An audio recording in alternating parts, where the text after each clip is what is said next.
The men came in October, when the cottonwoods along the marsh had gone the color of old coins, and the frost had begun to silver the reeds each morning before the sun burned it away. They came with their hats in their hands, which was a thing she had never once seen a trapper do in the 2 years she had lived beside these woods, not even at her first husband's burying. She watched them from the cabin doorway, 3 of them, boots sinking in the soft ground they had once called worthless, walking careful and slow as men walking into a church they were not sure welcomed them. The post's factor came last, an older man with a gray mustache stained yellow at the edges from pipe smoke, the same man who had stood at this very fence line in the spring and laughed until he coughed, telling them they had traded good coin for a bog that would swallow their oxen and their hopes along with it. He was not laughing now. Her husband stepped out to meet them, wiping his hands on a rag, though there was nothing on them that needed wiping.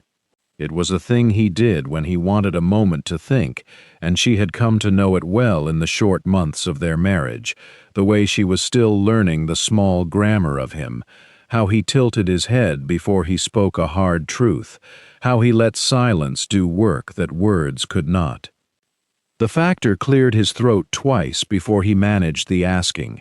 He wanted to know if they might sell back what they had once thrown away themselves, the old barrels, the spoiled scent oil, the rancid castoreum that had sat rotting at the marsh's edge for longer than she had been a widow in this territory. He said the word buy, like it cost him something to say it, and perhaps it did, for a man who had built his post on the belief that some things, once ruined, stayed ruined. She felt something turn over in her chest, quiet as a stone shifting under still water. Not triumph, not quite. Something nearer to the ache of an old wound finally closing. Behind the men, past the fence and the drying racks, the marsh lay dark and glinting in the low autumn light, thick now with beaver lodges that had not been there in the spring, their domes rising from the water like something patient and answered. Otter tracks scored the mud along the banks. The air still carried that low, musky sweetness that had once made her wrinkle her nose and turn away. It was the same marsh where her first husband had gone into the woods one winter morning and never walked out again. The same water, the same reeds, the same cold light through the willows. She did not yet know, standing there, how strange a gift a graveyard could become. Her husband glanced back at her once before he answered the factor, and in that glance was the whole of a summer neither of them had expected. How does a place come to hold 2 such different truths at once, a grave and a gift, laid one atop the other like sediment in the same slow river? She would ask herself that question many times in the years after, turning it over the way she turned over the smooth stones she kept on the windowsill, worn by water she had never seen. Standing there that autumn afternoon, with the factor's men shifting their weight on the muddy bank, and her husband's shoulders set in that careful, patient way he had, she let her eyes travel the length of the marsh, as if seeing it whole for the first time. The lodges rose in clusters now, 6, 8, more than she could count without walking the shoreline, each one a small, mounded testament to some quiet industry that had gone on beneath her notice all summer. She remembered how the marsh had looked in April, gray and skeletal, rimmed with the black husks of barrels half sunk in the mud, the whole place smelling of something gone wrong. She remembered thinking, that first week, that they had traded a modest sum of coin for a piece of land no better than a wound in the earth. She had not said as much to her husband, not wanted to add her own doubt to whatever private reckoning he carried, but she had thought it, walking the fence line at dusk with her arms crossed against the damp chill, watching the willows bend and straighten in a wind that always seemed to come from the direction of the post. It had taken so little time, in the end, for the doubt to curdle into something else. A season. Less. The animals had come as though summoned, drawn along channels of scent that ran beneath the visible world, patient rivers of smell threading through the woods from claim lines and creek bottoms miles distant, converging here, in this low bowl of standing water that everyone else had been glad to forget. She thought of the men who had built the post's fortune on trapping, who understood the woods and the water and the habits of beaver and otter better than any schoolbook could teach, and yet had walked past this marsh for years without once asking what their own cast-off barrels might still be capable of. It was a strange thing, she thought, how a place could be dismissed so thoroughly, so completely, that no one bothered to look at it twice, until it began, quietly and without permission, to prove them wrong.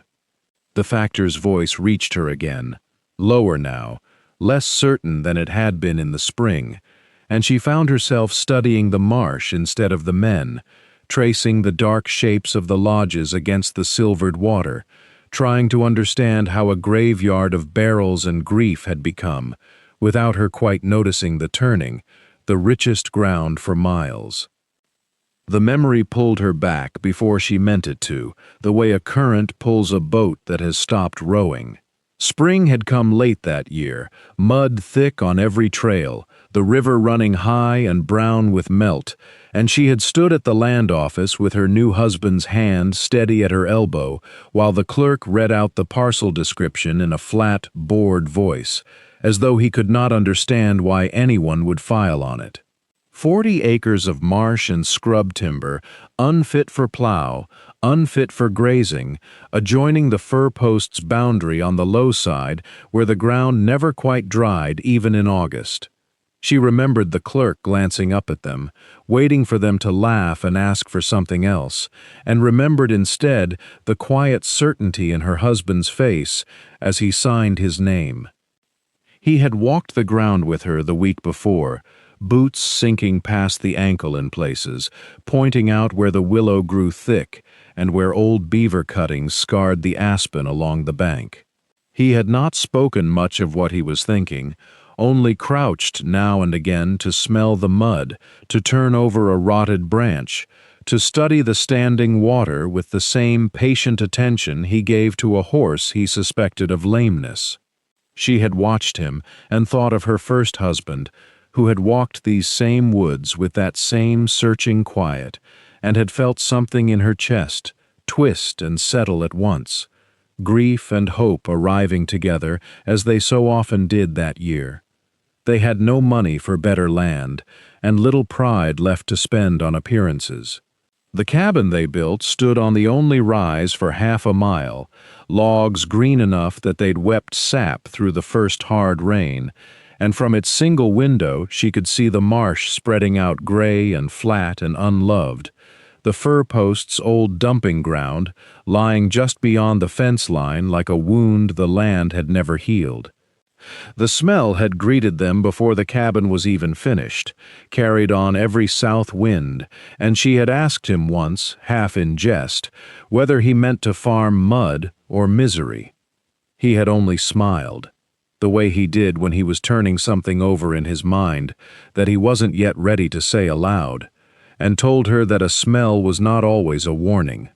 Sometimes, he said, it was an invitation if a person knew how to listen to it. She had not understood him then, standing in the doorway with her arms full of drying herbs, watching him study the tree line as though counting something only he could see. She had thought him strange and tired and hopeful in a way that frightened her a little, because hope had not always been kind to her in these woods. The factor had come out to the marsh's edge that same week, boots sinking in the soft ground, before he thought better of it, and stayed to the higher grass, his coat still smelling of the post's tobacco and tallow candles even at that distance. He had not come to welcome them, though he wore the smile of a man who believed he was doing exactly that. He'd looked out over the gray water, the leaning cattails, the black stumps rotted to the waterline, and he had laughed the short laugh of someone who had already decided what he thought before he arrived.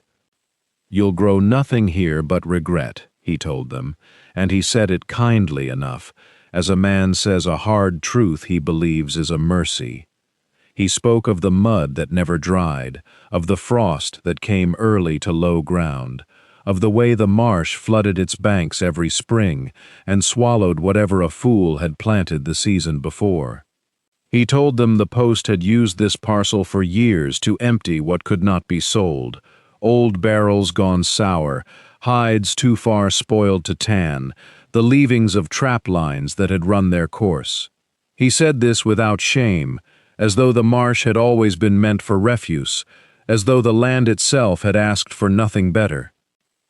Then his eyes moved to the tree line beyond the fence, to the dark seam of woods, where the ground rose and the pines grew thick enough to swallow sound, and something in his face changed, softened into a caution that was almost gentle. "You know this ground," he said to her, not unkindly. "Your first husband's line ran through there. 2 winters gone now, wasn't it?"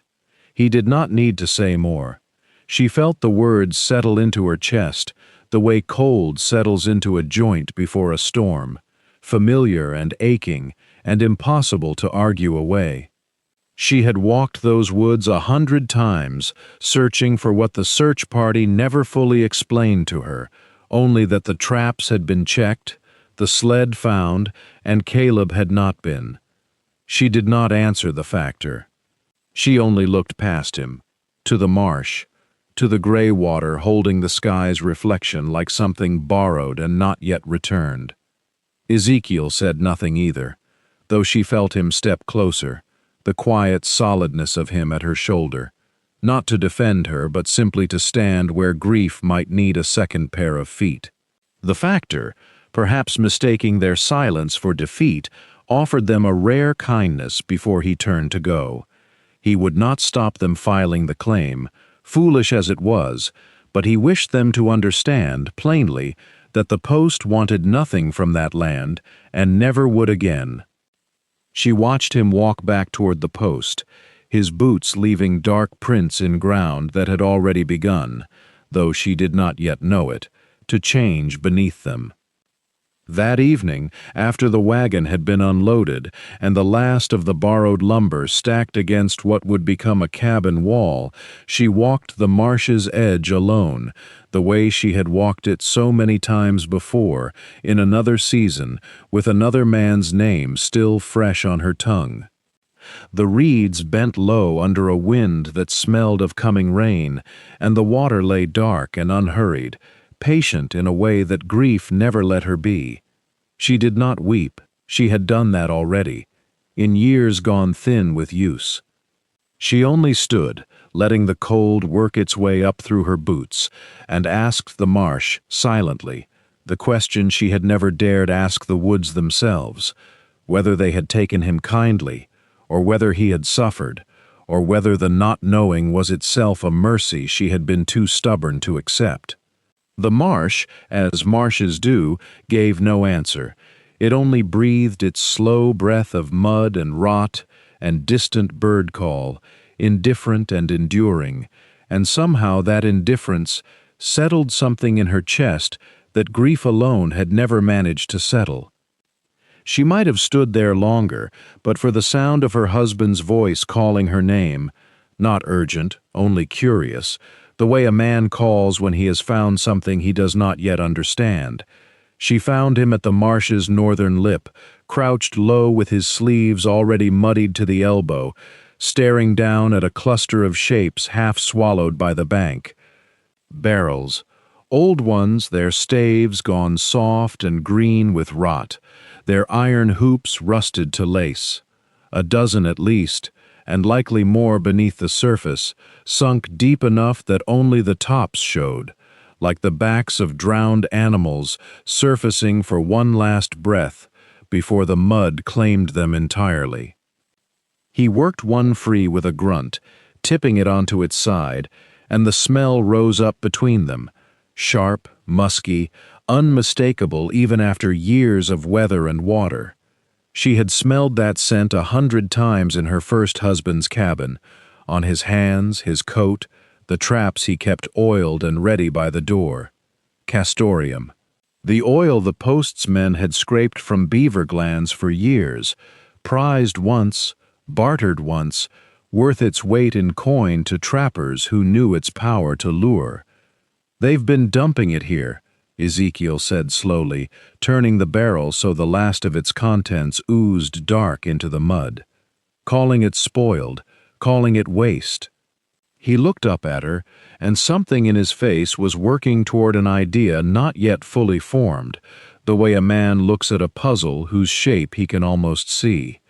She said nothing yet, only watched the oil spread thin across the water's surface, and somewhere behind her, faint as memory, a beaver slapped its tail against the current. That night the cabin held the smell of wood smoke and boiled potatoes, and beneath it, faint but persistent, the memory of the marsh clung to their clothes no matter how long they'd stood before the fire trying to shake it loose. She sat mending a torn sleeve by lamplight while he stared into the flames, turning something over in his mind, the way a man turns a stone he suspects might be worth more than its weight. "My father used to say a thing," he finally said, "about Castoreum, said it never truly spoils. Not the way meat spoils, or milk, said even after years in a barrel, gone dark and thick as tar, it still calls to a beaver same as fresh oil would, calls to otter too, and mink if the wind carries it right." She looked up from her mending, needle paused mid-stitch. "Your father was a trapper?" 40 years on the rivers up north, before he settled and married, he taught me to read a creek the way other men read scripture, taught me that scent don't care about time, the way flesh does. A beaver smells another beaver's mark from a mile off, maybe more, and it don't ask how old that mark is. Only asks if it's real. She set her sewing in her lap, thinking of the barrels sunk in mud, dozens of them if her eye hadn't deceived her, years of what the post called ruin dumped into that low ground because it was easier than hauling it elsewhere. She thought of the tail slap she'd heard at the water's edge, and of how the marsh had seemed, these past weeks, busier than a bog with no farming use ought to be. Trails worn through the reeds, mud packed smooth in places that hadn't been smooth before. "You think the post's been feeding that marsh," she said slowly, "without knowing it. I think they've been calling something a curse for years that trappers used to pay hard coin for. I think that oil's been sitting in the mud, doing exactly what Castoreum's meant to do, and nobody's had the eyes to see it because nobody expected it there." The fire popped, sending a small shower of sparks against the hearthstone, and for a moment neither of them spoke. She was remembering her first husband's hands, the way he used to dab a fingertip of the oil onto a trap pan and set it with the patience of a man laying out bait for something sacred. He'd told her once that a good scent lure was worth more than a good rifle, because a rifle only killed what a man could see, while scent brought the whole woods walking toward him. "If you're right," she said, "then that marsh isn't worthless ground at all."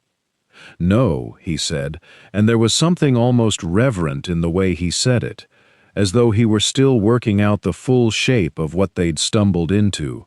"It might be the richest ground for miles, and not a soul at that post knows it yet." The days that followed carried a rhythm of their own, one dictated not by clocks, but by the slant of light through the cottonwoods, and the ache in their backs by evening.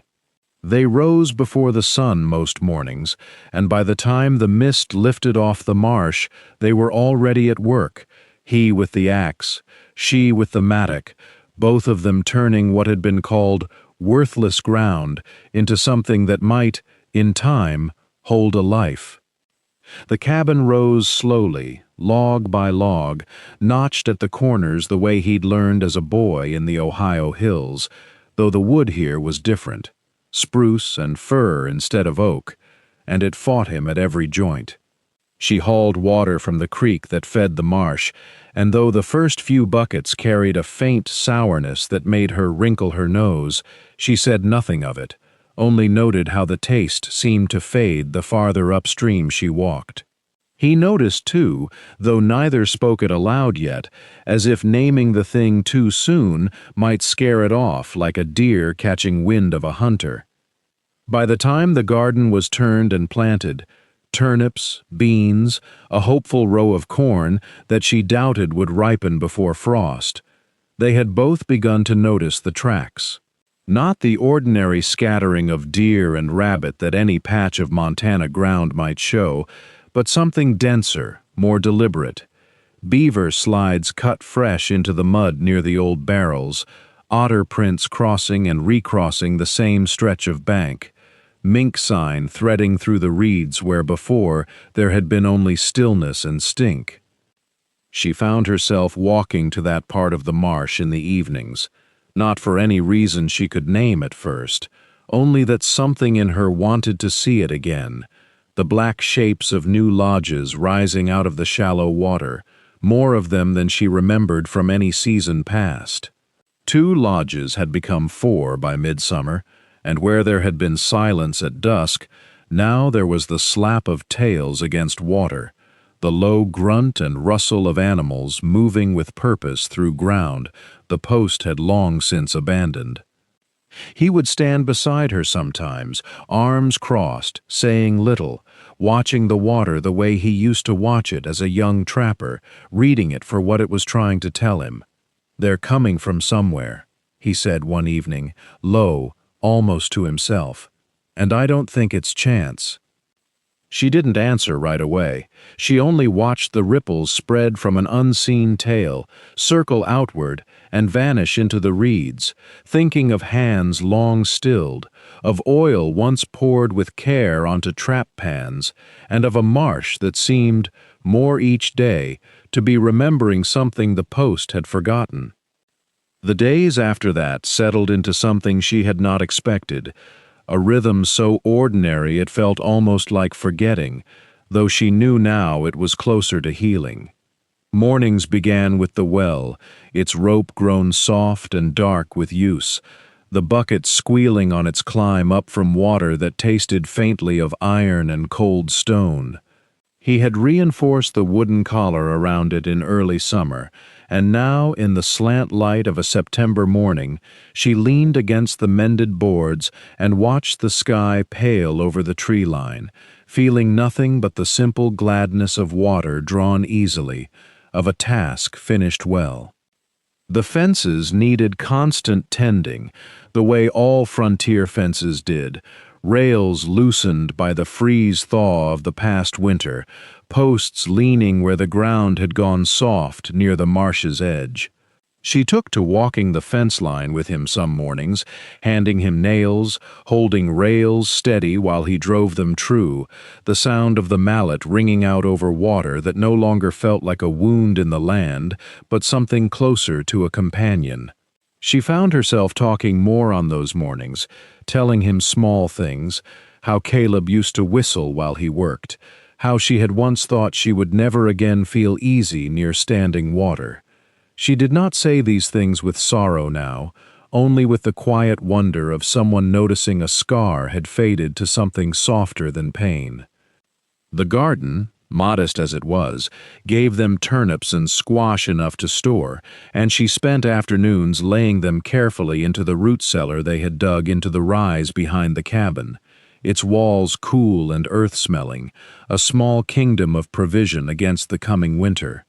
In the evenings, when the chores allowed, she found herself once more drawn to the marsh, not from any restless need to understand it, but from a stillness it seemed to offer her, a hush, unlike any other part of the claim. The reeds bent and straightened in the wind. The water held the last light, long after the sky above the ridge had gone gray. She began to think of it, in these quiet hours, not as the place where grief had first taken root, but as a place learning, slowly, to be lived beside rather than endured. It did not erase what had happened in those woods 2 years past. It simply made room, the way a fence made room for a gate, the way a well made room for thirst to be answered. She did not yet understand all that stirred beneath its surface, the slow accumulation of lodges and tracks and rising water sign that spoke of something larger gathering unseen.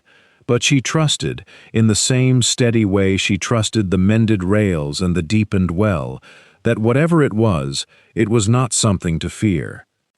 It was Ezekiel who first counted them aloud, one warm evening in July, standing at the edge of the channel with his boots sunk to the ankle in soft mud. He had gone out to check the low crossing where the cart track met the marsh, thinking only to see whether the summer rains had washed it soft again, and instead had found himself staring at a lodge he did not remember being there a month before. A broad dome of sticks and packed mud rising from the water like a knuckle pushed up through a quilt. He walked the bank slower after that, counting under his breath, and by the time he reached the bend where the reeds grew thickest, he had counted 4 such lodges where the spring had shown only one. He said nothing to her that night, not because he meant to keep it from her, but because he wanted to be certain before he spoke it aloud, certain it was not merely a trick of the light or a season's ordinary abundance. He returned the next morning before the chores called him elsewhere, and again the morning after that, walking the channels with the quiet attentiveness of a man reading a letter he suspected carried important news. He found trails worn smooth through the sedges, fresh gnaw marks pale against older wood, the flattened paths where animals had dragged branches toward the water. He found, too, the tracks of otter and mink threading between the beaver sign, drawn by whatever drew the beaver, layering the mud with a busy, overlapping history of comings and goings. When he finally told her, standing at the wash bench with the morning's water still steaming in the basin, he spoke carefully, as though laying out a hand of cards he did not yet trust himself to read correctly. He told her of the lodges, the trails, the strange density of sign in a marsh that by all rights ought to have held no more life than any other slow bend of water in the territory. And he told her, too, of the old trapper lore he had near forgotten, how Castoreum, even gone rancid to a man's nose, kept its pull for the animals it was meant to draw, how a barrel poured out at a marsh's edge might work its slow influence for seasons after the men who dumped it had walked away and forgotten it entirely. She listened without speaking, her hands stilling in the wash-water, and when he finished, she looked toward the marsh, though it could not be seen from where they stood, only felt, a presence beyond the barn, beyond the fence line, holding something neither of them had yet begun to understand the size of. Autumn came early to the high country that year, with a frost that silvered the marsh grasses before the last of the harvest was even in, and it was in those cold, clean mornings that the first grumblings began to drift down from the post. She heard of it before he did, from a peddler passing through who traded gossip as freely as tin pots and needles, how the crews that worked the trap lines to the north and west had come back 3 weeks running with catches so thin the factor himself had gone out to check the lines his own hands, certain the men had grown lazy or careless. But there was no laziness in it. The beaver were simply not there. Trails that had for years shown the steady wear of small webbed feet now lay smooth and undisturbed beneath the new frost, and where a man might once have counted a dozen fresh-cut willow stems along a favored bend, he now found none at all, as though the animals themselves had packed up and moved on to some country only they knew the road to. She said little when she heard it, only nodded and went on with her mending, but that evening, walking the marsh's edge with him in the low orange light before dark, she saw with her own eyes what the trappers up north could not see with theirs. New lodges rose from the water like small dark islands, 3 where there had been one only a month before, and the mud along the banks was cut and channeled with fresh trails, slick with use, running in every direction as if the whole marsh had become a crossroads for every beaver, otter, and mink for miles around. He crouched at the water's edge and lifted a chewed branch still weeping sap, turning it in his hands with an expression she had not seen on him before. Not quite triumph, but something quieter, more careful, the look of a man watching a thing he suspected all along come true before his eyes. They did not speak of it as good fortune outright, not yet, for it still felt too strange, too unearned, to call by so plain a name. But that night, sitting by the stove with the Marsh's cold breath pressing faintly against the cabin walls, she found herself thinking not of the rancid barrels or the factor's scorn, but of the crews out there in the dark, walking their empty lines by lantern light, puzzling over trails gone cold, never once looking toward the low, reeking parcel they had spent years dismissing as worthless. The same ground now humming, unseen, with more life than either of them had thought possible to hold. The factor came on a gray morning when the mist still clung low over the water, riding out alone without the usual company of trappers who trailed him about the post like burrs on a coat hem. She saw him first from the cabin window, a stiff shape atop a slow horse, and she felt her husband's hand find her shoulder before either of them said a word. They walked out together to meet him at the marsh's edge, where the ground had gone soft and dark with the season's traffic of unseen animals, and where the smell that once made him wrinkle his nose and turn away now seemed to hold him rooted in place. He did not dismount right away. He sat looking at the water, at the lodges risen thick along the banks, at the trails cut deep enough to hold shadow even in daylight, and when at last he climbed down, his boots sank an inch into ground he had once called fit for nothing but flies and rot. He said little. He crouched, as her husband had crouched weeks before, and lifted a branch stripped clean of bark, turning it as though it might explain itself if held the right way in the light. It was her husband who spoke first, plain and unhurried, the way he spoke to skittish stock he did not wish to startle. He told him what he had come to believe through long watching, that the very barrels dumped along the marsh's edge for years, the ones judged spoiled beyond use, had never lost their pull, that the scent had soaked into mud and root and water, until the whole low ground had become a lure no animal for miles could pass without turning aside to investigate. That what they had thrown away as waste had settled instead into the making of something neither post nor claim had ever seen before. The factor did not argue. That, more than anything, told her how far the ground beneath him had shifted. He looked out over the water a long while, his jaw working slightly as though chewing on words he had not yet decided whether to say aloud, and when he finally spoke, it was not to deny what stood plainly before him, but to ask, quietly, how long they reckoned it might last. She watched her husband consider the question with the same care he gave to mending fence or setting a snare, not rushing toward an answer he did not yet have, but weighing it honestly. Long enough, he said at last, if it was managed with patience rather than greed. The factor nodded slowly at that, as though the answer satisfied something in him beyond the marsh itself, and turned to look back toward the post, where, she suspected, the truth would need explaining to men far less inclined than he was this morning to accept it quietly. They settled the terms before the frost hardened the ground for winter. A share of pelts, 1 in 4 taken from the marsh, delivered to the homestead each season, and coin besides for the right of passage across land that was theirs by claim and by patience both. Ezekiel wrote the agreement out in his plain, careful hand, and the factor signed it without the bluster he might once have carried into such a dealing, as though the marsh itself had taught him something about the cost of scorn. She stood at the edge of the water that evening, after the men had gone, and let the quiet settle over her the way it did at the close of every good day's labor.